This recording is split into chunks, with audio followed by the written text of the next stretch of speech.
واخا وجهت الاسبوع واحد الرساله غير مباشره للاطار الوطني رشيد الطوسي فعلا بخصوص على عدم استدعاء بعض اللاعبين احمد شابو قرناص بيادو باعتبار انت كناخب وطني للمنتخب الجزائري ما تشوفش انه تدخل في اختصاص الاطار الوطني واطار رشيد الطوسي سبق له سلعه اللاعبين وما عطاهم فرصه وما قدموش. عطاوني سؤال ولا لا سؤال جاوب. بعثت رساله للطوسي لكن ما فيها حتى ما نقول لك حتى جوار. انا مش من مشمولاتي باش نقولوا على اللاعبين ونقول لكم واش بعثت للطوسي.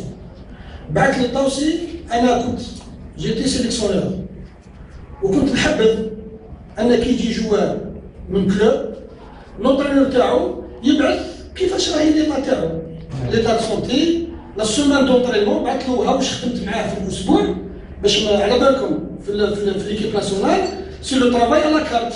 يجيوك دي جوار بوك دو كومبيتيسيون، يجيوك دي جوار بليسي، يجيوك دي جوار لاعبين بزاف يجيوك. انا فهمت ها اللاعب تاعي واش دار واش خدم في لا سومان ها واش راني نخدم له انديفيديوالمون لا ترانزيسيون ديفونسيف تاعو لو بي غوش نخدم في البي غوش. فهمتو واش راني نخدم له انديفيديوالمون وفهمتو واش خدم حتى في الاسبوع باش يكون عنده كونفورم. لكن الكلام الاخر كاع زايد. واضح.